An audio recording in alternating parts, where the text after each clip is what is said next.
tous et bienvenue dans votre émission dédiée aux produits de la ruche.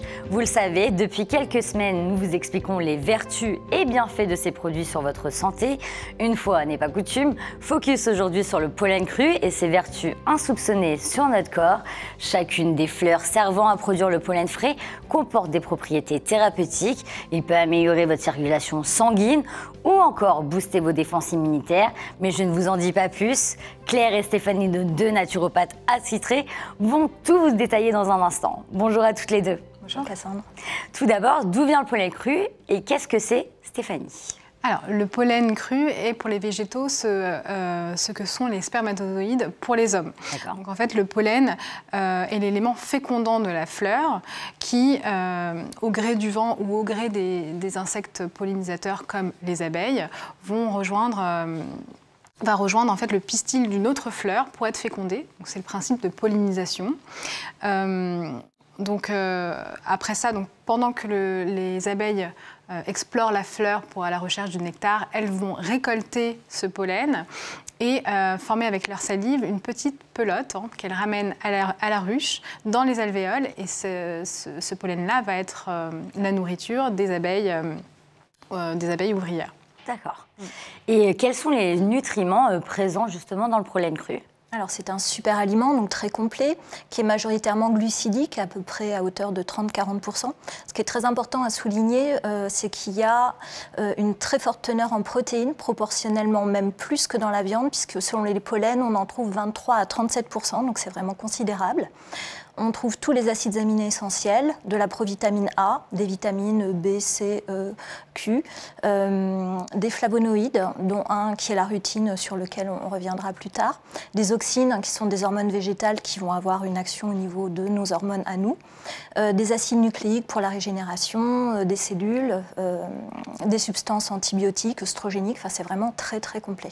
Alors vous avez parlé de la viande, que le pollen avait plus de protéines que de la viande par exemple.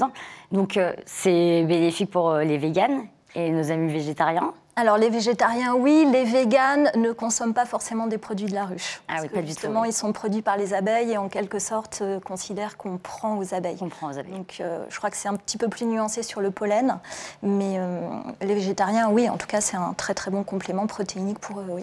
Et quelles sont les vertus santé justement du pollen cru ? Le pollen, en fait, c'est un des aliments les plus purs et les plus complets en fait, de la nature. Il a été utilisé pendant des milliers d'années, notamment par les Égyptiens, les Chinois, comme médecine naturelle pour l'entretien du corps. Le pollen cru donc, renferme des ferments lactiques, contrairement au pollen sec. Et donc, ça va vraiment aider à la régénération de la flore intestinale. Mais également, il renferme des enzymes qui vont être intéressantes pour le bon fonctionnement de l'organisme et des antioxydants en plus. Donc on l'utilisera principalement pour fortifier l'organisme, pour booster notre système immunitaire, mais aussi pour rééquilibrer la flore intestinale. Donc vous l'avez dit, il permet de booster notre système immunitaire. Qu'est-ce qu'il y a comme propriété à l'intérieur du pollen cru qui permet de faire cela ? Alors, ce sont les flavonoïdes qui boostent certains globules blancs, les granulocytes et les lymphocytes. Donc, on a des propriétés immunostimulantes, mais le pollen est aussi antimicrobien, antibactérien. Et c'est vrai qu'on parle beaucoup des probiotiques parce que c'est vraiment quelque chose qui est majeur, qui est très important dans le pollen. Et les probiotiques permettent d'avoir une flore intestinale de qualité. Il faut savoir que 80% de l'immunité se fait au niveau de l'intestin. D'où l'importance d'avoir un transit régulier et une flore intestinale de qualité. On en a parlé dans des précédentes émissions par rapport à la flore intestinale. Il y a un pollen particulier. Vous allez nous réexpliquer un petit peu pourquoi celui-ci plutôt qu'un autre. Oui, déjà parce que le pollen en lui-même, le pollen cru notamment, il va aider à mieux digérer.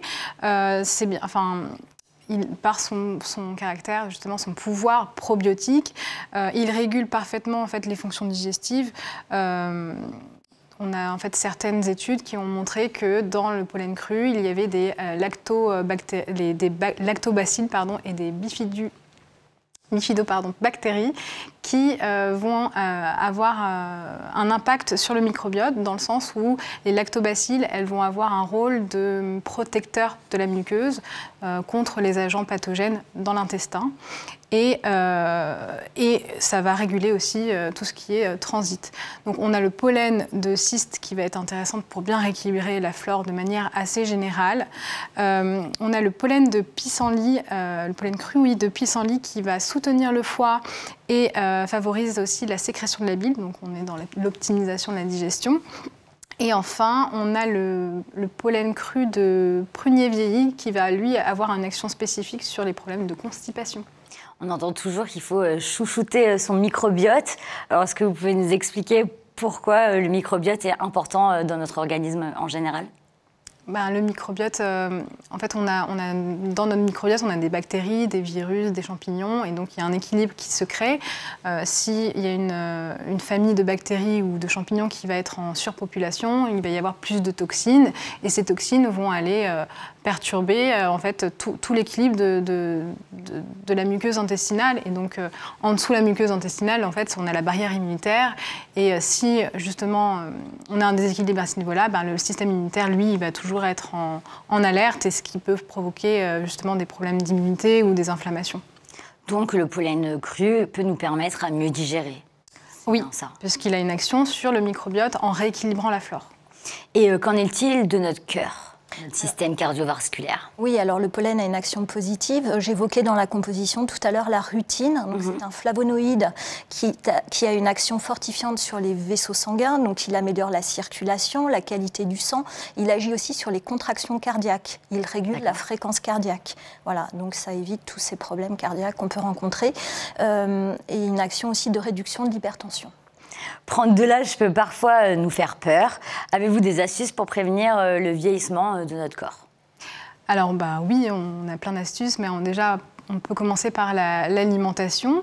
Donc il faut consommer, on augmente notre consommation des aliments riches en antioxydants qui va lutter contre le stress oxydatif. Donc ce stress oxydatif, il est responsable du vieillissement de toutes nos cellules et de tous nos tissus. Donc des aliments riches en vitamine A, en vitamine C, en vitamine E, en sélénium. Donc c'est tout ce qui va être très coloré. Donc les carottes, le raisin, la myrtille, les grenades, donc tout ce qui va vraiment être très coloré peut être intéressant pour ça. On évite les produits trop gras ou trop saturés. Les bonnes graisses, donc l'oméga 6, oméga 9, oméga 3. On optimise aussi son sommeil. On essaye aussi d'avoir une activité régulière. On évite la sédentarité. Exactement. Il y a plein de petites astuces justement par rapport à ça, comme le fait de ne pas prendre l'ascenseur, mais plutôt les escaliers. C'est ça, oui. Et en effet, après, on essaye de consommer, de ne pas trop consommer d'alcool, de tabac, et de s'exposer de manière prolongée s'exposer au soleil, pardon. Mais ça va vraiment avoir un impact direct sur le stress oxydatif. Donc, on évite et on essaye de tout combiner. De tout combiner. Sport, bien manger, pas trop d'alcool. Et dormir à des horaires réguliers, je suppose. On a aussi les produits de la ruche qu'on peut intégrer. Donc ça fait partie des super aliments. Donc il n'y a pas que les produits de la ruche, mais on a les baies de goji par exemple, la spiruline, les graines germées, donc la gelée royale aussi, le pollen. En fait, c'est des aliments à intégrer, donc à changer, à alterner de temps en temps, mais ça va permettre d'avoir une bonne alimentation et d'être en bonne santé. En bonne santé.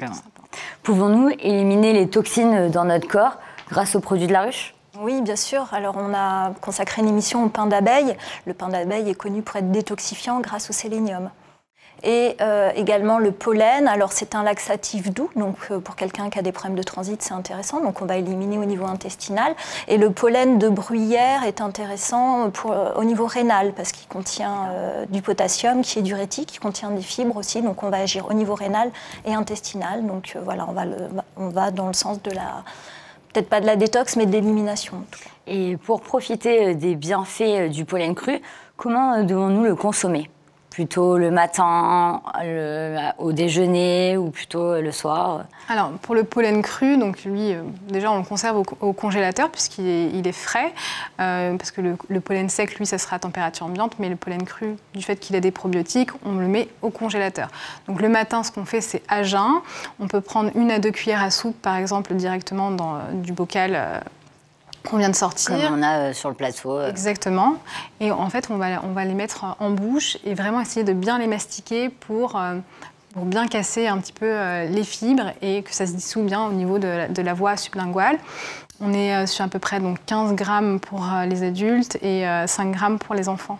Voilà, et les enfants, on avait dit dans une précédente émission, on peut commencer à partir de l'âge de 6 ans, c'est ça? Oui, ou même un peu plus jeune, après ça dépend, mais voilà, ça dépend aussi du goût des oui. goûts. Voilà. C'est vrai qu'il y a pas mal d'enfants qui sont un petit peu compliqués, qui n'aiment pas trop par exemple les épinards. Voilà. Ça peut être le cas aussi pour le pollen. Voilà.